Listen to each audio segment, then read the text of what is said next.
Welcome to Ignite Your Confidence for women in leadership who want to speak up and stand out. I'm your host, Karen Laus. Here you'll get all of the tips and tools that you need to stand out with unshakable confidence. Let's jump into today's episode. How you can be an inclusive leader. I remember when I was young, very young woman, probably young teenager, I would say. I remember somebody in my life had said to me, Karen, always imagine people are walking around with this sign on their forehead that says, make me feel important. And I thought this was such a powerful thing to experience as a kid because, first of all, what a wonderful thing to think about. And it's such a powerful visual to imagine that people have this sign above their head. And it went right along well with my mom's mission or her motto and the way she lived her life. I don't know that she said this was a mission, but she used to often say, be kind. And if we can be focusing on kindness, making people feel important, then honestly, your work is pretty much done because people need to feel seen and heard. And when we are seen and heard, we are going to want to do business with you. We're going to want to work with you, hang out with you, all of these things that go along with this. So let me give you these 3 tips. And there's some sub points within each of these. The first one is to be self-aware. This is the foundational principle of emotional intelligence. How aware are you of yourself and others around you? I was thinking about this today because I was in a restaurant by myself, one of those, just having a burger or something. And this person that sat next to me talked so loud. And the poor person that was with him didn't say a word barely. And I was thinking, wow, it'd be so great if he had a little more emotional intelligence to be mindful of the people around him. And that is such a small thing in the emotional intelligence scale, but it's critical. When I say small thing, I don't mean that I'm just saying, but this guy, yeah, was it really a big deal? Not really. But if we think about it from the perspective of what kind of leader do we want to be? Are we attuned to what's going around? So that's actually the first sub point of being self-aware is attunement. Are you attuned to yourself and how you're coming across? And are you attuned to others? Are you aware that, wow, maybe if I look around, I'll notice that some people are looking up and a little bit frustrated because he's being a little bit disruptive. So little things like that can help us to be a lot more mindful and certainly considerate. And when we are considerate, we're coming across in a way that is much more influential for sure.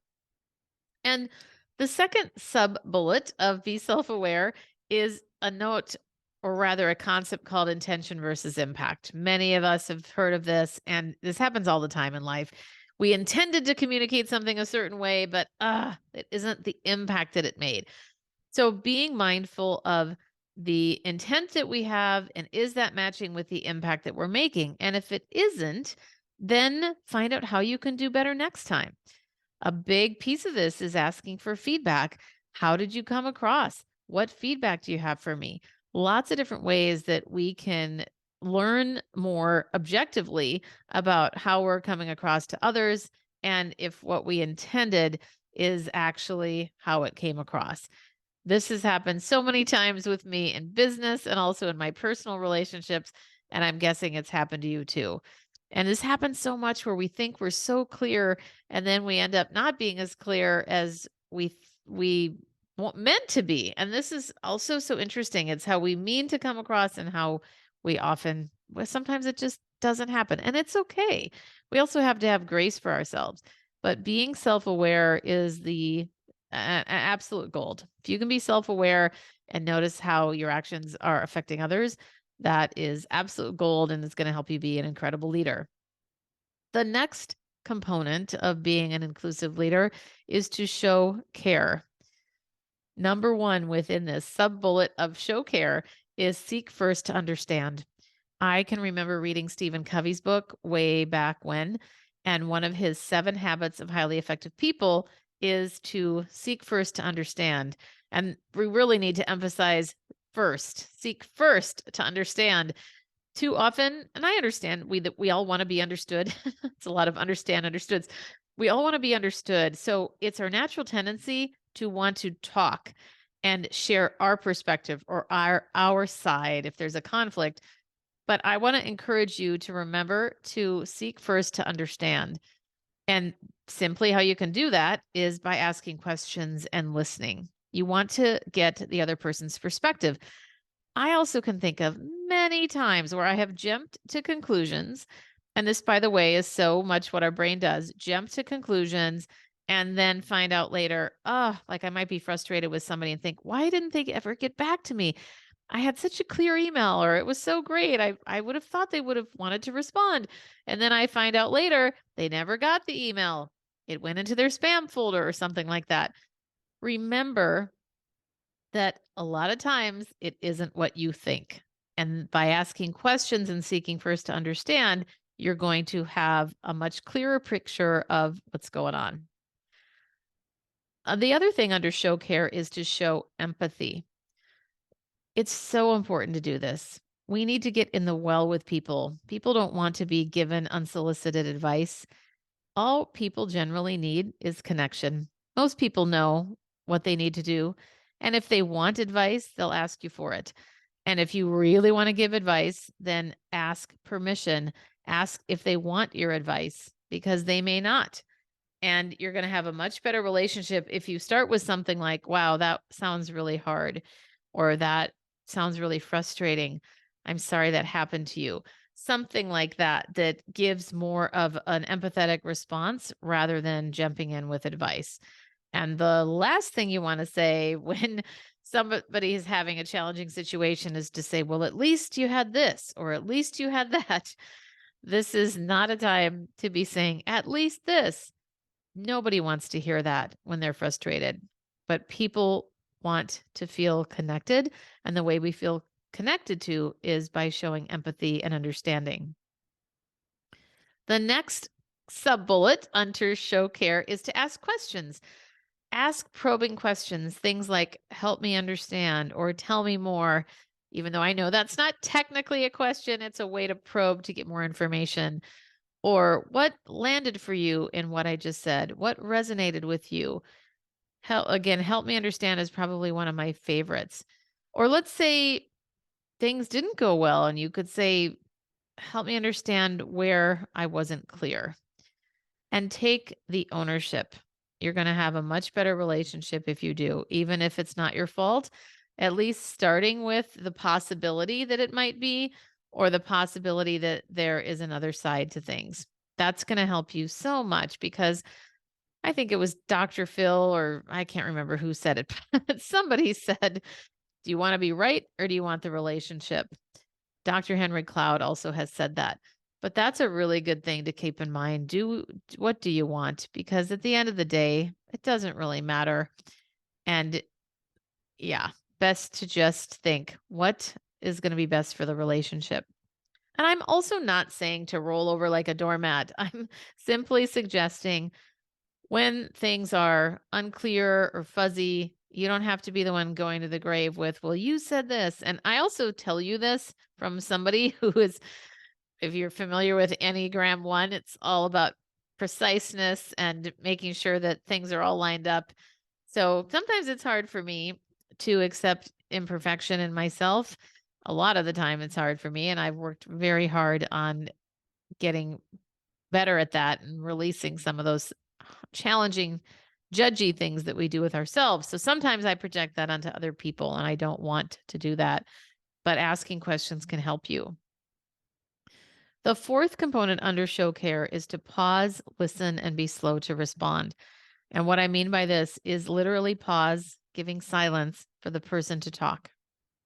Too often we end up asking questions and then we immediately want to jump in and answer it for them, or we want to give them a drop down menu, which is not helpful. We ask a question and then we say, well, is it this? Is it this? Is it that? And we've got to stop, close our mouth, and listen. So being slow to respond can be very helpful. And in fact, one of my clients, she's amazing.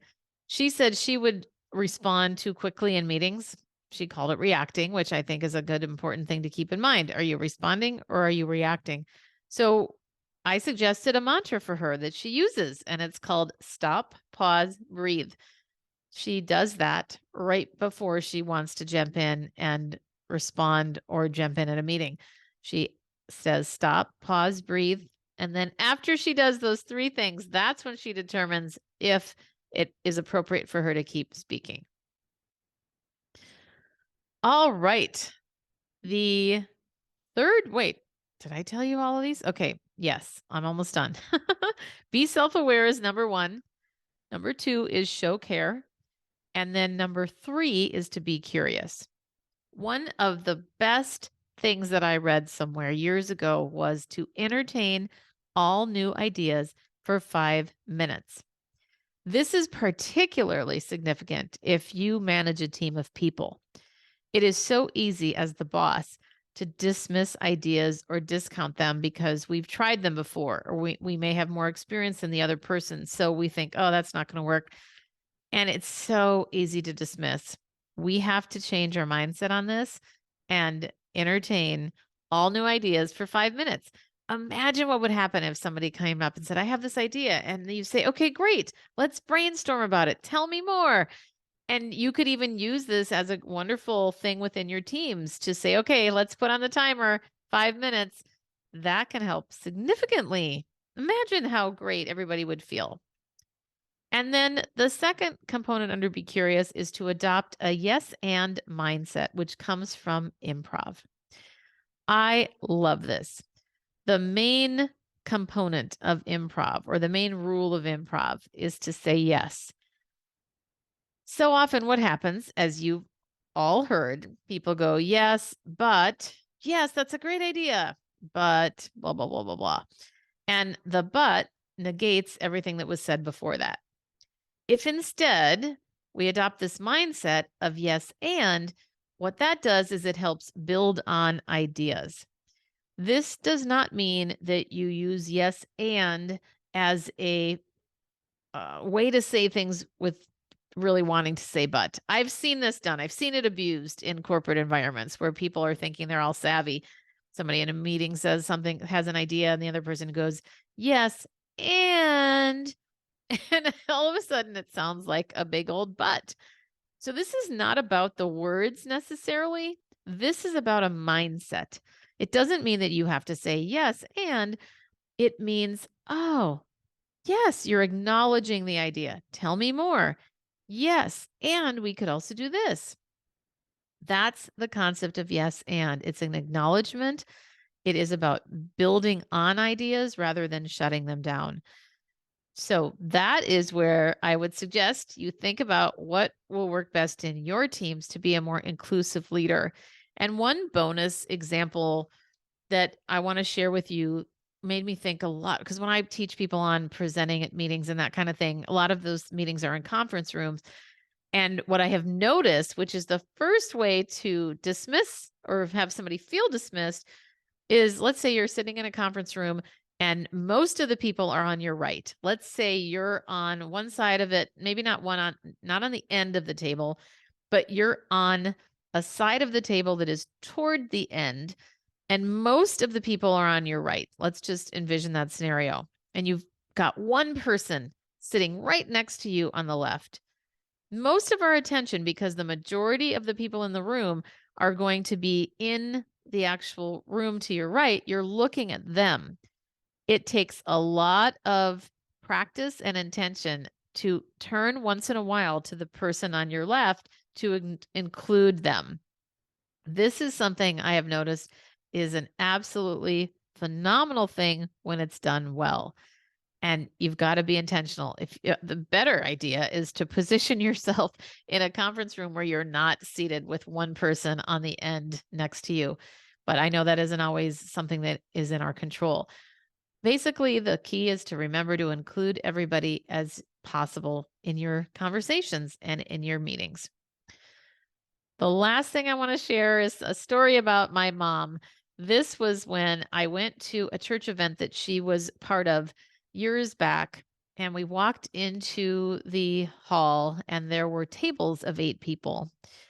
And we went and sat down, and she, as we were walking to the table, she whispered to me and said, let's make sure to sit at that table because I've noticed that that woman is sitting there and most people aren't talking to her. So we want to draw her out and make sure she feels included in the conversation.